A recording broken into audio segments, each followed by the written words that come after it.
Mañanas en Libertad, con Luis del Pino. La tensión crece en Red Eléctrica de España a medida que aumentan las exigencias de transparencia en torno al gran apagón que afectó a todo el país el pasado 28 de abril. A día de hoy el suceso sigue sin una explicación oficial concluyente. En un primer momento el gobierno apuntó a un posible ciberataque externo, hipótesis que luego descartó, pero finalmente señalar a los operadores privados como posibles responsables. Sin embargo, estos últimos consideran que la principal responsabilidad recae sobre Red Eléctrica, gestora única del sistema, y sospechan que el colapso se debió a fallos humanos y a una deficiente gestión operativa. Las empresas privadas del sector ya han solicitado formalmente el acceso a todos los datos relacionados con el apagón y en especial a las grabaciones de audio del centro de control de Red Eléctrica. Estas conversaciones internas, comparadas por fuentes del sector con la caja negra de un avión comercial, podrían arrojar luz sobre lo que realmente ocurrió. Dichas grabaciones contienen no solo el registro técnico minuto a minuto de cómo se desplomó la red, sino también las comunicaciones entre los técnicos de Red Eléctrica de España y las compañías eléctricas, personas que, según estas fuentes, estaban en condiciones de haber evitado el apagón. Bueno, el 28 de abril murieron 12 personas porque Sánchez estaba haciendo un experimento con renovables. Quería demostrar al mundo, parece ser que al día siguiente había una reunión de inversores internacionales, quería demostrar al mundo que aquí se puede funcionar con toda la red alimentada por renovables, pero de las que no son fiables, es decir, de las que son fluctuantes, de las que no te proporcionan energía de manera permanente, sino dependiendo de si hay sol o hay viento, es decir, solares y eólicas. Quería demostrar que con ese tipo de renovables aquí se podía funcionar estupendamente. Y llevaron las cosas demasiado lejos. Ya han revelado las empresas eléctricas que en los días previos al gran apagón, concretamente en 4 días previos, 4 fechas anteriores al gran apagón, pues ya se habían producido en la red oscilaciones preocupantes, que no llegaron a tirar abajo la red, pero que estaban fuera de lo que es el funcionamiento normal. Y al día 28 de abril, pues debieron de dar otra vueltita de tuerca y se fue todo a tomar viento. Resultado, 12 personas muertas. Todo lo de la fontanera del Partido Socialista, todo lo del caso Koldo, Ábalos, Aldama, Sánchez, todo lo de los mensajes de la UCO, los bulos del gobierno, las manipulaciones, todo eso es importantísimo y hay que hablar de ello. Pero no dejemos de hablar de lo otro, porque si se confirman los datos que ya están haciendo públicos en el exterior de España y que aquí las empresas eléctricas están denunciando, pues tendríamos que el gobierno es responsable de 12 muertes. De 12 muertes por tratar de experimentar con las renovables, elevando la participación de renovables en la generación eléctrica sin tener la red preparada para ello. Claro que se puede gestionar una red con 100% de eólicas y solares, pero te hacen falta toda una serie de mecanismos de almacenamiento de energía y además te hace falta un control de red que no tiene nada que ver con el control tradicional, que es caro y que además pues es muy difícil de realizar correctamente. Lo que hoy publica The Objective es, ¿no? Sí, don Luis. Lo que hoy publica The Objective es que en estos momentos en Red Eléctrica existe preocupación porque Red Eléctrica pues dispone de su caja negra, igual que los aviones, caja negra que se puede consultar, que se puede analizar después de un accidente aéreo para ver dónde ha estado el fallo. Bueno, pues Red Eléctrica también tiene su caja negra, donde quedan almacenadas las conversaciones de los operadores de la red, precisamente para poder analizar qué es lo que ha fallado. Y hay nervios porque se está solicitando acceder a ese tipo de informaciones. Y claro, si ese tipo de informaciones confirman lo que ya todos sabemos, pues entonces Sánchez va a tener un problema judicial enorme. Sánchez y la presidenta de Red Eléctrica. Porque si efectivamente han muerto 12 personas, porque estos estaban jugando a ser más verdes que nadie, jugando a ser más gretos que Greta, jugando a ser más renovables que ningún renovable del mundo mundial, pues entonces podríamos estar hablando de 12 delitos de homicidio imprudente. Así que comprendo que haya nervios, pero vamos, me gustaría conocer qué conversaciones tuvieron lugar en Red Eléctrica aquel día, ¿no? Aquel día y los 4 días anteriores, que las empresas eléctricas están diciendo que hubo oscilaciones preocupantes de la red. Bueno, más datos que salen hoy en los medios de comunicación sobre la fontanera emisaria o la emisaria fontanera. Ya sabemos que la fontanera se reunió con un empresario presuntamente delincuente, Alejandro Hamlin, y le ofreció trato de favor a cambio de información contra la UCO. Ya sabemos también que la fontanera se reunió con un capitán de la Guardia Civil implicado en la trama y también le ofreció trato de favor procesal a cambio de información contra la UCO. Lo que no sabíamos, y se publica hoy, se publica en The Objective, es que la emisaria también se reunió con Koldo para saber, ojo, qué tenía Koldo sobre Sánchez, sobre Ábalos y sobre Cerdán. Escuchen. Leire Díez, acompañada por el empresario imputado Javier Pérez Dolcet, se reunió con Koldo García en el despacho de su abogado. Según The Objective, el objetivo era claro, saber qué información comprometida podía tener Koldo sobre Pedro Sánchez, Santos Cerdán y José Luis Ábalos. Los encuentros celebrados entre marzo y abril de este año se llevaron a cabo en un clima de discreción. El foco estaba en los 2 discos duros incautados por la Guardia Civil en casa de Koldo, que contienen archivos personales, comunicaciones privadas y documentos sensibles sobre el presidente del gobierno. Testigos afirman que Koldo fue prudente. Aseguró poder detallar sus conversaciones con Cerdán, pero evitó hablar del contenido de los discos. Solo dejó una advertencia: de Ábalos lo sé todo. Bueno. O sea que la fontanera del PSOE, que el PSOE dice que no trabajaba para el PSOE, pero que estaba en todos los actos del PSOE, incluso participaba en las primarias del PSOE apoyando al candidato de Sánchez, la fontanera del PSOE se reunió con Koldo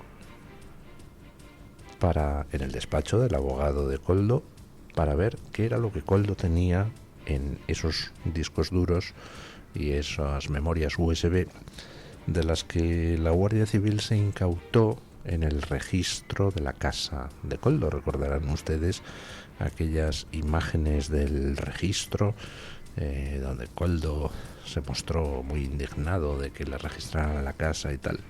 En aquel registro se incautaron los guardias civiles de varios equipos electrónicos y memorias USB. Koldo dijo que aquel material pertenecía a Ábalos, pero ya dijimos aquí que no tenía demasiado sentido. Ábalos no daría material comprometedor sobre Sánchez ni sobre nadie a Koldo para que lo guardara, por la sencilla razón de que Koldo no era hombre de Ábalos. Koldo era hombre de Sánchez y de Santos Cerdán. Koldo venía del PSOE navarro, Ábalos del PSOE valenciano, y es Sánchez quien le coloca a Ábalos a Koldo como ayudante y o vigilante. Bueno, ¿por qué dice Koldo cuando se incautan de todos esos terminales que todo eso era de Ábalos? Pues muy sencillo, porque Ábalos estaba aforado y al decir eso retrasaba la posibilidad de que la Guardia Civil examinara el contenido.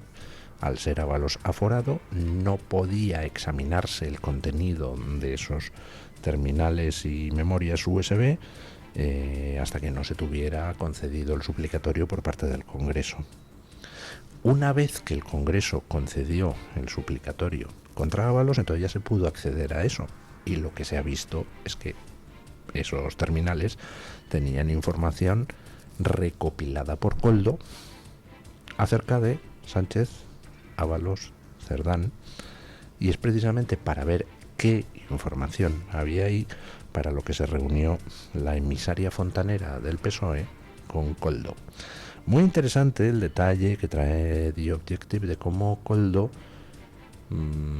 pues evitó dar información, no se quiso mojar.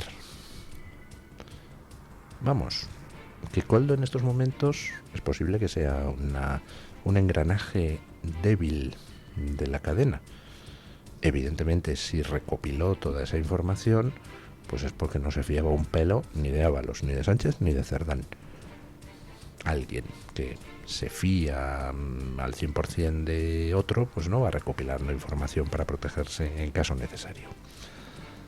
Koldo sí recopiló esa información. Una pregunta. ¿Por qué hacía falta la emisaria fontanera?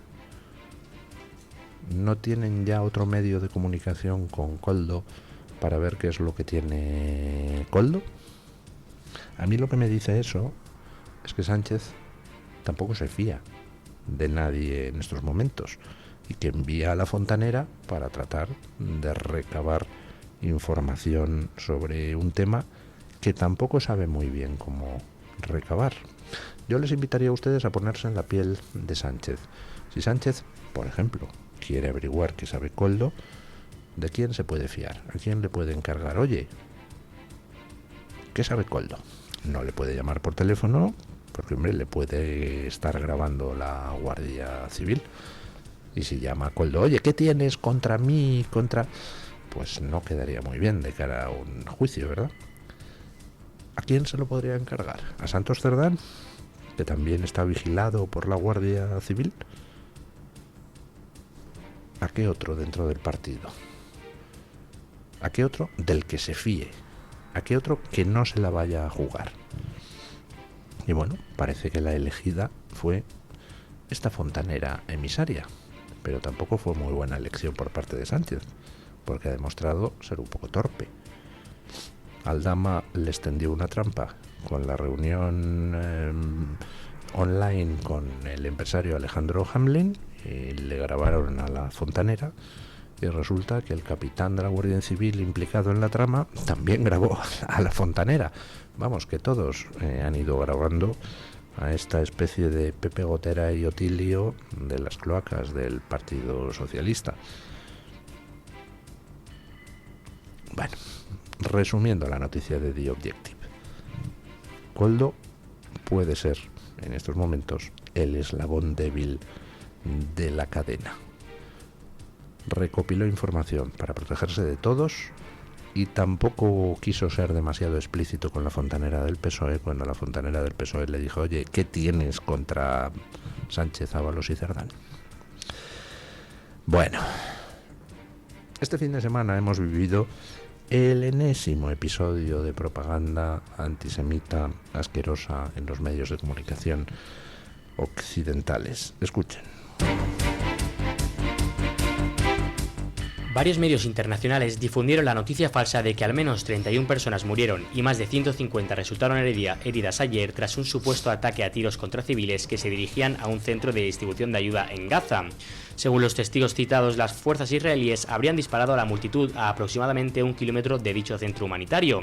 Sin embargo, las fuerzas de defensa israelíes desmintieron esta versión horas después. Además, la propia Fundación Humanitaria de Gaza, la organización supuestamente afectada, negó que se hubieran producido ningún ataque cerca de sus instalaciones y acusó Hamás de haber fabricado estas acusaciones. ¿Qué está pasando en Gaza?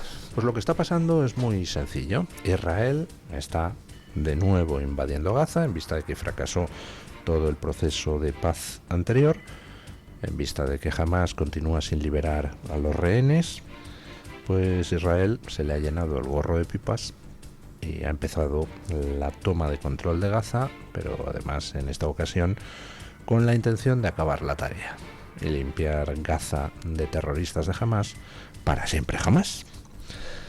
Bueno, ante eso, ¿qué es lo que hace la comunidad internacional?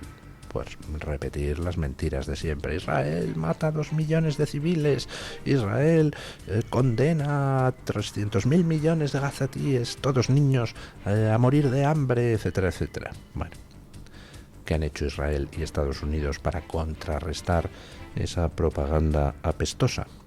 Pues primero poner de relieve que la ayuda humanitaria que se ha estado entregando a Gaza, lo que hace Hamás es incautarse de ella y meterla en almacenes para su propia gente, para los terroristas y sus amigos, sin que llegue al resto de los palestinos. Y segundo, poner en marcha su propia campaña de distribución de alimentos.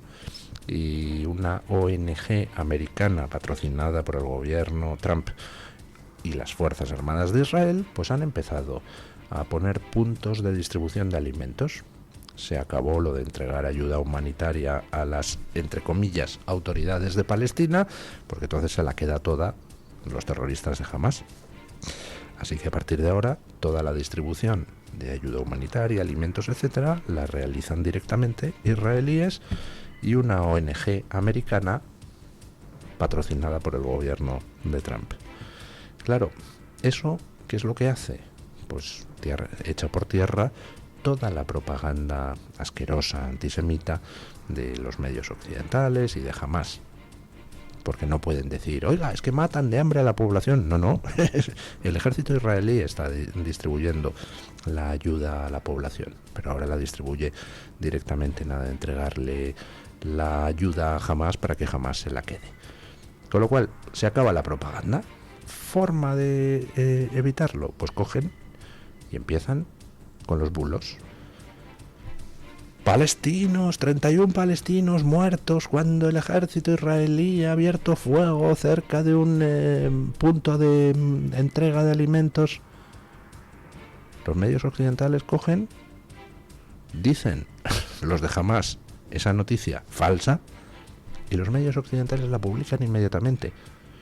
31 palestinos muertos. Cuando se señala, oiga, ¿están ustedes haciéndose eco de una noticia dada por Hamás? ¿En serio? ¿Y que es falsa? ¿Y que ha sido desmentida por el ejército israelí y por esa ONG americana que se supone que tendría que haber visto algo si hubiera habido ahí palestinos muertos? ¿Están ustedes haciéndose eco de una noticia dada por Hamás? Y entonces cogen y rectifican y dicen, bueno, según la media luna roja...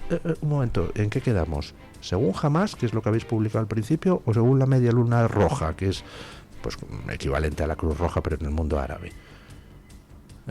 ¿Ha cambiado el asunto? Por supuesto, era otra mentira más. Mentira destinada a tratar de desacreditar la entrega de ayuda humanitaria por parte de Israel y Estados Unidos. Es siempre así. Es una mentira contra Israel seguida de más mentiras contra Israel. Y da igual las veces que se desmienten las mentiras. Es como lo del gobierno con el bulo de la UCO. Dicen que la UCO quería poner una bomba lapa a Sánchez. Y se lo desmientes e insisten. Y cuando ya al final pues no sirve de nada insistir, entonces se inventan otro bulo. Da lo mismo, es la táctica de la propaganda de guerra. Pero dirigida en un caso contra la UCO, en el otro caso contra Israel. Y lo peor de todo es cómo el 95% de los medios occidentales están dispuestos a hacerse eco en 5 microsegundos de cada una de estas mentiras puestas en circulación por la propaganda de guerra de Hamás. Parece mentira, pero hemos vuelto a los años 30 del siglo pasado, con las redes de propaganda nazi esparciendo mentiras sobre los judíos y todo el mundo haciéndose eco del asunto. En fin, bueno, noticias que llegan de Polonia que no son buenas para Ursula von der Leyen, pero sí para aquellos que creemos en una Europa de las libertades. Ha vencido el candidato, entre comillas, ultra, al candidato globalista. El candidato respaldado por Donald Trump, Karol Nawrocki, gana la segunda vuelta de las elecciones presidenciales en Polonia. Según los últimos resultados, el ultraconservador ha ganado con el 50,94% de los votos frente al progresista Rafał Trzaskowski, quien obtuvo un 49,11%, logrando así una ventaja de casi 2 puntos en una contienda extremadamente reñida. En la primera vuelta, Rafał, miembro del Partido Liberal, Plataforma Cívica y respaldado por el primer ministro Donald Tusk, se impuso con un estrecho 30,88% de los votos, superando por un margen reducido al independiente Karol Nawrocki, que alcanzó el 29,1%. Bueno, excelentes noticias las que llegan de Polonia. Lo de ayer eran elecciones a presidente de Polonia. En Polonia pues tienen un primer ministro con bastante poder, un Pedro Sánchez, llamemos, y tienen un presidente que no es exactamente como nuestro rey, es decir, es una figura pues en teoría pues de representación institucional, pero que también tiene sus atribuciones. El poder está repartido. La principal cuota de poder la tiene el primer ministro, pero el puesto de presidente es clave. Y en estos momentos el primer ministro polaco pues es un hombre que puso ahí Angela Merkel en su día, Donald Tusk, y ahora pues se ventilaba la presidencia del país y se presentaban el candidato respaldado por Bruselas frente al candidato respaldado pues por todos los eurogrupos a la derecha del Partido Popular, el de Meloni, el de Abascal y el de Alice Weidel. Y ha ganado el candidato respaldado por esos grupos patrióticos. El partido al que pertenece este candidato pues es el que está encuadrado en el grupo de Meloni, pero tenía también el apoyo de los dos grupos a su derecha, el de conservadores y reformistas de Abascal y el de los soberanistas de Alice Weidel. Y a él se enfrentaba un candidato apoyado desde Bruselas y respaldado por el Partido Popular, el Partido Socialista y todos los partidos a la izquierda y el centro. Y al final pues ha ganado el candidato patriota, que recibió el apoyo explícito de Donald Trump. Así que bueno, pues buenas noticias las que llegan de Polonia. Vamos a ver qué pasa en las siguientes elecciones generales, pero me da la sensación de que Donald Tusk lo va a tener complicado para poder revalidar mandato. Y sería muy importante que Polonia volviera a caer en el bando del bien. La campaña para poner a un primer ministro al servicio de Bruselas fue brutal. La campaña para poner a un presidente al servicio de Bruselas ha sido brutal. La primera venció, triunfó. En esta segunda no han triunfado. Quizás que las cosas pues están cambiando un poquito, ¿no? Bueno, noticia de la que ya les hablábamos en el bloque de noticias anterior. Espectacular la operación de inteligencia ucraniana con la que Zelensky ha destruido 1/3 de la Fuerza Aérea Estratégica de Rusia. Escuchen. En una operación inédita, decenas de drones ucranianos alcanzaron 41 bombarderos rusos en bases militares situadas en Irkutsk, Siberia y en el Ártico. La ofensiva denominada Spiderweb fue planificada durante más de un año y medio por el Servicio de Seguridad de Ucrania, el SBU, bajo la supervisión directa del presidente Volodymyr Zelensky y el liderazgo del jefe del SBU, Vasil Maliuk. Según fuentes citadas por Kiev Independent, la operación incluyó el ingreso encubierto de drones FPV y cabañas móviles en territorio ruso. Los drones fueron escondidos bajo techos móviles y en el preciso momento lanzados remotamente contra los aviones. El ataque se produjo en vísperas de una nueva ronda de contactos entre Ucrania y Rusia en Estambul, cuya delegación ucraniana fue confirmada por Zelensky. Bueno, hoy hay nueva ronda de negociaciones para tratar de alcanzar la paz en Ucrania. Y este ataque de los servicios de inteligencia ucranianos contra la Fuerza Aérea Estratégica rusa, pues se produce la víspera de esas negociaciones. ¿Quiere eso decir que está Ucrania boicoteando el proceso de paz? Pues no, porque lo que quiere decir es que la guerra continúa mientras no se alcance un acuerdo de paz, y Rusia sigue atacando en el frente terrestre y sigue bombardeando zonas de Ucrania, y Ucrania responde. Es decir, no hay un acuerdo de paz, no hay tampoco un alto el fuego, porque Rusia se niega a que haya un alto el fuego como paso previo al acuerdo de paz. Bueno, pues la guerra continúa. En el terreno, en tierra, pues Rusia tiene las de ganar. Rusia tiene hombres para enviar a la picadora de carne, pues todos los que quiere. Ucrania pues tiene más problemas de personal, con lo cual los rusos pues van avanzando poquito a poquito, y ahora que llega el verano pues están recrudeciendo su ofensiva terrestre, sabiendo que cuanto más empujen el frente pues más tienen ganado, porque las conversaciones de paz siempre partirán de la posición que el frente tiene en ese momento. Pero eso es en tierra. Ucrania pues en tierra tiene las de perder, pero puede hacer operaciones espectaculares como esta, y la verdad es que la operación ha sido tremenda. Es una auténtica humillación para Putin, porque es que Ucrania ha atacado con drones bases aéreas rusas situadas más de 4.000 kilómetros en el interior de Rusia, y Ucrania pues ha destruido un tercio de la fuerza de bombarderos estratégicos rusos utilizando drones de bajo coste. Un dron de 500 euros para destruir un bombardero ruso que vale 100 millones de euros.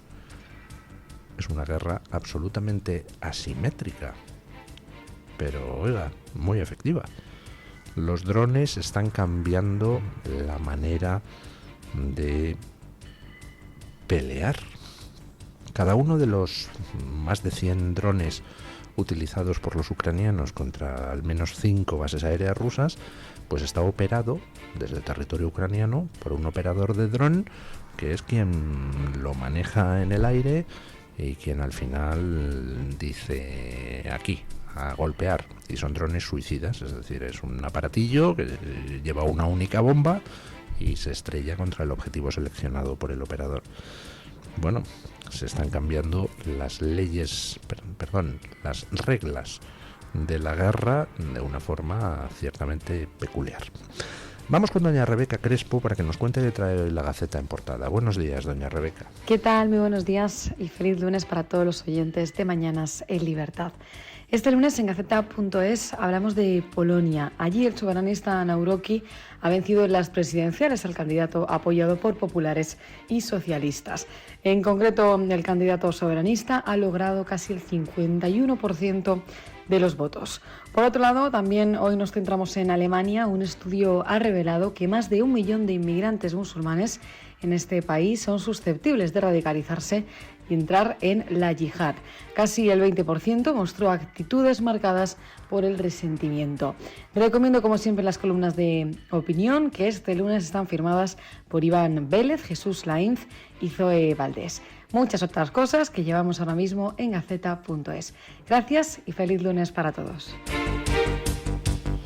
Muchísimas gracias, doña Rebeca Crespo, y feliz lunes para todos los compañeros de Gaceta.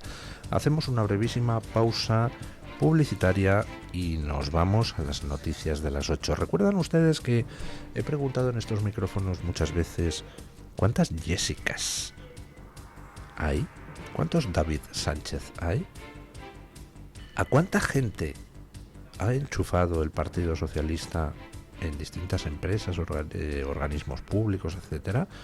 ¿De qué estamos hablando? ¿De 1, de 10, de 100, de 100.000?